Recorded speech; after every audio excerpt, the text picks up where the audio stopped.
दोस्तों नमस्कार। रात 10 बजे डेली अब मुख्य परीक्षा से रिलेटेड एक या दो प्रश्न डिस्कस करेंगे। ये आपकी मुख्य परीक्षा 2022 जो भी आप यूपीएससी दे रहे हैं या यूपीपीसीएस दे रहे हैं, दोनों के लिए बहुत ही महत्वपूर्ण है। तो इनको डेली आप देखना मत भूलिएगा रात 10 बजे। और भी कार्यक्रम अभी यूट्यूब पे हमारी शुरुआत होगी और काफ़ी दिन से 2-3 दिन से कोई कार्यक्रम नहीं चल रहा था, तो इन्हीं सब पे योजना बनाई जा रही है, रणनीति बनाई जा रही थी कि आपको क्या प्रोवाइड कराया जाए, कम समय में ज़्यादा आप लोगों को मिल सके यहाँ यूट्यूब से। ठीक है, तो चलिए शुरू करते हैं। आज का जो टॉपिक है, एक टॉपिक डिस्कस करेंगे, वायु गुणवत्ता प्रबंधन आयोग। पिछले दिनों चर्चा में रहा। एक लंबे से समय से चली आ रही संस्था का इसने स्थान लिया। इसको और ज़्यादा शक्तियाँ दी गई, इसे और ज़्यादा पावरफुल, प्रभावी बनाने के लिए ऐसा किया गया है। तो संदर्भ क्यों चर्चा में रहा अभी हाल ही में? तो हाल ही में वायु गुणवत्ता प्रबंधन आयोग CAQM द्वारा 1 जनवरी 2023 से पूरे दिल्ली NCR क्षेत्र में, इसमें उत्तर प्रदेश, राजस्थान, हरियाणा के जो संलग्न क्षेत्र हैं NCR में जो आते हैं वो भी आते हैं, औद्योगिक, घरेलू और अन्य विविध अनुप्रयोगों में कोयले के उपयोग पर प्रतिबंध लगाने के निर्देश जारी किए गए हैं। आवश्यकता क्यों पड़ी ये निर्देश देने की? तो इसके पीछे दिल्ली NCR में ग्रीन हाउस गैस उत्सर्जन को कम करने के लिए यह कदम जरूरी बताया गया था। कई समितियां इसके लिए पहले भी कर चुकी थीं। सुप्रीम कोर्ट और जो न्यायाधिकरण है उसने भी कई बार इस मुद्दे पर निर्देश दिए हैं।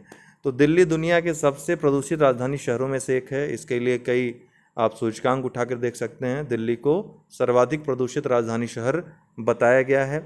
तो दिल्ली NCR में ग्रीन हाउस गैस उत्सर्जन को कम करने के लिए कदम उठाया गया है। इससे ऐसा अनुमान लगाया गया है कि सालाना 1.7 मिलियन टन कोयले को बचाने में मदद मिलेगी।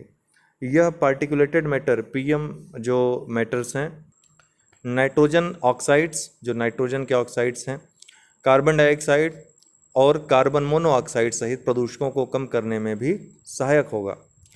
अब वायु गुणवत्ता प्रबंधन आयोग है क्या, परिचय इसका जान लेते हैं। तो एकदम नई संस्था है।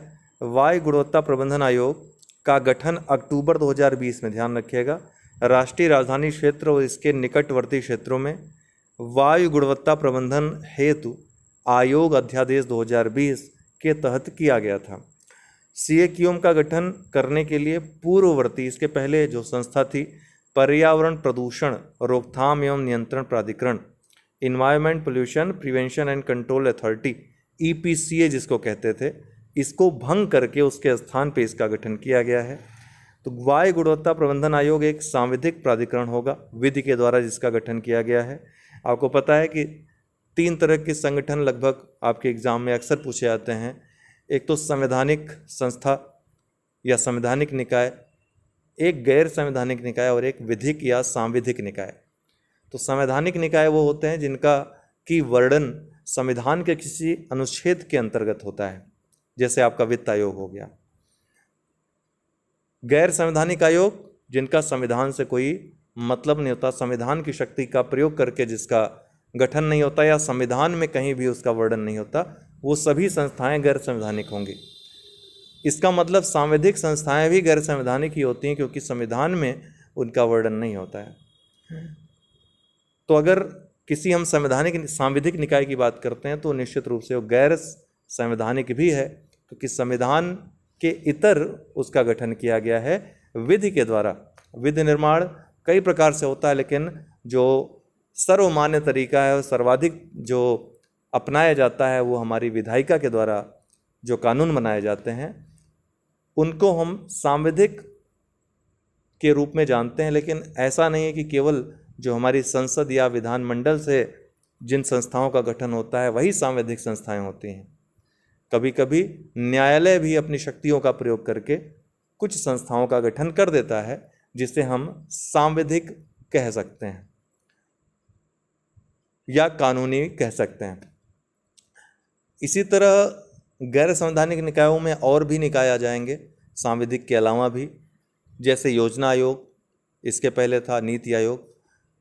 ये संकल्प के द्वारा, सरकार की शक्तियों के द्वारा, जो सरकार है, कार्यपालिका है, उसकी जो शक्तियां हैं उसका प्रयोग करके जिन संस्थाओं का गठन होता है संकल्प के माध्यम से, उन्हें हम सलाहकारी निकाय कहते हैं या गैर संवैधानिक निकाय किस श्रेणी में रखते हैं, या गैर सांविधिक निकाय भी इनको कहा जा सकता है। अब हम वायु गुणवत्ता प्रबंधन आयोग के लिए संरचना इसकी देखें तो इसकी संरचना क्या है, पूछा जा सकता है परीक्षा में। तो आयोग की अध्यक्षता भारत सरकार के सचिव अथवा राज्य सरकार के मुख्य सचिव के रैंक के अधिकारी द्वारा की जाएगी। अध्यक्ष 3 साल की अवधि तक या 70 वर्ष की आयु प्राप्त करने तक पद पर कार्य करेगा। ठीक यही अवधि आपके किसके है, मानवाधिकार आयोग के अध्यक्ष की हो गई है, ध्यान रखिएगा। आयोग में विभिन्न मंत्रालयों के साथ साथ हितधारक राज्यों के प्रतिनिधि भी शामिल होंगे। जिन जिन राज्यों के क्षेत्र इसमें शामिल हैं, एनसीआर और संलग्न जो क्षेत्र हैं, इसमें केंद्रीय प्रदूषण नियंत्रण बोर्ड, भारतीय अंतरिक्ष अनुसंधान संगठन और सिविल सोसाइटी के विशेषज्ञ भी सदस्य के रूप में शामिल होंगे। इनकी शक्तियां और कार्य। वायु गुणवत्ता प्रबंधन आयोग को वायु प्रदूषण से संबंधित मुद्दों पर संबंधित राज्य सरकार को निर्देश जारी करने का अधिकार होगा। दूसरा, आयोग राष्ट्रीय राजधानी क्षेत्र और आसपास के क्षेत्रों में वायु गुणवत्ता की सुरक्षा और सुधार के उद्देश्य से आवश्यक समझी जाने वाली शिकायतों पर भी विचार करेगा। इसके अलावा वायु प्रदूषण पर नियंत्रण के लिए मानदंड निर्धारित करेगा। चौथा, आयोग के पास उल्लंघनकर्ताओं को चिन्हित करने, कारखानों, उद्योगों तथा किसी भी अन्य प्रदूषणकारी इकाई की निगरानी करने और ऐसी इकाइयों को बंद करने की भी शक्ति होगी।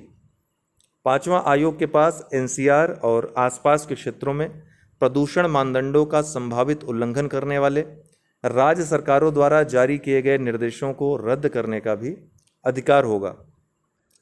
वायु गुणवत्ता प्रबंधन आयोग के पहले कार्यरत जो संस्था थी, इसकी जो पूर्ववर्ती संस्था थी, उसका नाम पर्यावरण प्रदूषण रोकथाम एवं नियंत्रण प्राधिकरण ईपीसीए था। इसके बारे में भी जान लीजिए। तो ईपीसीए का गठन केंद्रीय पर्यावरण, वन एवं जलवायु परिवर्तन मंत्रालय द्वारा वर्ष 1998 में पर्यावरण संरक्षण अधिनियम 1986 के तहत किया गया था। ईपीसीए के गठन का उद्देश्य राष्ट्रीय राजधानी क्षेत्र में प्रदूषण पर नियंत्रण पाने और पर्यावरण की गुणवत्ता में सुधार करने में उच्चतम न्यायालय का सहयोग करना था। ईपीसीए को पर्यावरण से जुड़े मामलों में किसी भी व्यक्ति, प्रतिनिधि, निकाय या संगठन की शिकायतों के आधार पर अथवा किसी मामले का स्वतः संज्ञान लेते हुए कार्रवाई करने का अधिकार दिया गया था। अब इसका स्थान आयोग ने ले लिया है। इसके अलावा एक और मिलती जुलते नाम वाली जो संस्था है, बोर्ड है, इसके बारे में जानिए ताकि कन्फ्यूज़न ना हो। केंद्रीय प्रदूषण नियंत्रण board, CPCB, central pollution control board, ये क्या है? तो केंद्रीय प्रदूषण नियंत्रण बोर्ड का गठन एक सांविधिक संगठन के रूप में जल प्रदूषण निवारण एवं नियंत्रण अधिनियम 1974 के अंतर्गत सितंबर 1974 को किया गया था। इसके पश्चात केंद्रीय प्रदूषण नियंत्रण बोर्ड को वायु अधिनियम 1981 के अंतर्गत शक्तियां व कार्य भी सौंप दिए गए। यह बोर्ड पर्यावरण संरक्षण अधिनियम 1986 के प्रावधानों के अंतर्गत पर्यावरण एवं वन मंत्रालय को तकनीकी सेवाएं भी उपलब्ध कराता है, लेकिन इसका गठन पर्यावरण संरक्षण अधिनियम के अंतर्गत न करके केंद्रीय प्रदूषण नियंत्रण बोर्ड का जो गठन किया गया है जल अधिनियम 1974 के अंतर्गत किया गया है। ध्यान रखिएगा, कहीं भूल न जाए, बहुत टेक्निकल पॉइंट है, प्रीलिम्स के लिए भी है। केंद्रीय प्रदूषण नियंत्रण बोर्ड के प्रमुख कार्यों को जल अधिनियम 1974 तथा वायु अधिनियम 1981 के तहत वर्णित या वर्गीकृत किया गया है। तो आज के लिए इतना ही, कल फिर मिलेंगे एक नए टॉपिक के साथ।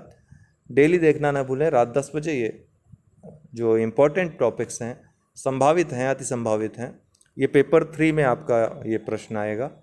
और जिस पेपर में जो भी प्रश्न जिससे संबंधित रहेंगे हम आपको बताते जाएंगे। आप चाहें तो इनको नोट भी कर सकते हैं। हमारे संपूर्ण कार्यक्रम से यूपीपीसीएस मुख्य परीक्षा के जुड़ने के लिए 9453775039 व्हाट्सएप पे संपर्क करके जुड़ सकते हैं। इसके अलावा यूपीपीसीएस प्रीलिम्स 2023 के लिए, मुख्य परीक्षा 2023 के लिए और आरओ के लिए भी एडमिशन्स स्टार्ट हैं। आप लोग चाहें तो इसी नंबर पे संपर्क करके जुड़ सकते हैं। बहुत बहुत धन्यवाद।